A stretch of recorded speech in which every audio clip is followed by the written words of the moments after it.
ஒரு முறை ஹைதர் அலி அவர்கள் வந்து திப்பு சுல்தான் கிட்ட, இன்னைக்கு உன்னுடைய கல்யாண நாள்ப்பா, இந்த கல்யாண நாளைக்கு நான் என்ன செய்யணும் சொல்லு அப்படின்னு சொல்லி, உனக்கு என்ன பரிசு வேணும் அப்படின்னு சொல்லி அவர் கேட்டிருப்பாரு. அதுக்கு வந்து திப்பு சுல்தான் வந்து, இல்லைப்பா எனக்கு வந்து நீங்கள் நிறைய செஞ்சுருக்கீங்க, நீங்கள் இதெல்லாம் எதுவும் தேவையில்லை அப்படின்னு சொல்லி மறுத்துருப்பாப்புல.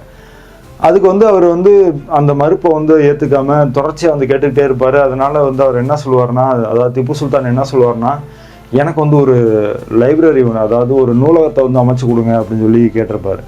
அதன் அடிப்படையில் ஒரு தனி நூலகமும் அவருக்கு வந்து கிடைச்சிருக்கும் ஹைதர் அலியோட ஏற்பாட்டில்.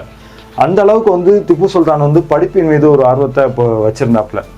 அவர் வந்து ஒரு கைத்தேர்ந்த ஒரு படிப்பாளி மட்டும் அப்படின்னு நம்ம யோசிச்சு பார்த்தோம் அப்படின்னா அப்படி கிடையாது. அவர் கைத்தேர்ந்த படிப்பாளியையும் தாண்டி ஒரு நல்ல மத நல்லிணக்கத்தை விரும்பின ஒரு நபரும் கூட. அவர் வந்து தன்னுடைய காலகட்டத்தில், குறிப்பாக 1791 ஒரு மிகப்பெரிய படையெடுப்பால் சிரங்கரி மடம் அப்படிங்கிற அந்த மடம் வந்து சிதலமடைஞ்சிருக்கும்.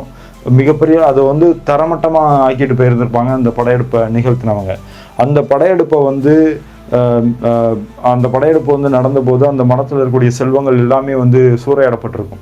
அதையெல்லாம் வந்து கவனித்து தன்னுடைய கஜானாவில் இருக்கக்கூடிய ஒரு குறிப்பிட்ட பணத்தை வந்து எடுத்து அதை சீரமைக்கிறதுக்காகவும், அதை சார்ந்து இருக்கக்கூடிய நிறைய நபர்கள் வந்து நல்லா இருக்கணும் அப்படிங்கிறதுக்காகவும் அவர் வந்து தன்னுடைய கஜானாவுடைய ஒரு குறிப்பிட்ட தொகையவே வந்து அதுக்காக யூஸ் பண்ணியிருப்பார்.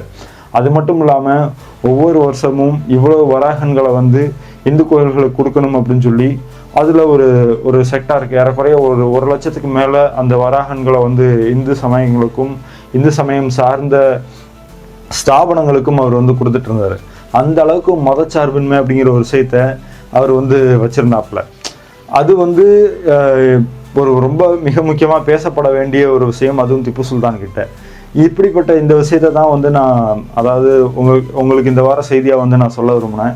இந்த வார செய்தியாக வந்து நான் உங்களுக்கு சொல்ல விரும்பின செய்தி அப்படிங்கிறது திப்பு சுல்தான் பற்றிய இந்த நிகழ்வு தான். அவர் வந்து ஒரு மிகப்பெரிய சுதந்திர போராட்ட வீரர் அப்படிங்கிறதெல்லாம் தாண்டி அவர் ஒரு மதம் கடந்த ஒரு மனித நேயத்தை, மத நல்லிணக்கத்தை வளர்த்தெடுத்த ஒரு நபர், மத நல்லிணக்கத்துக்கு பேர் போன ஒரு நபரும் கூட அவர் வந்து.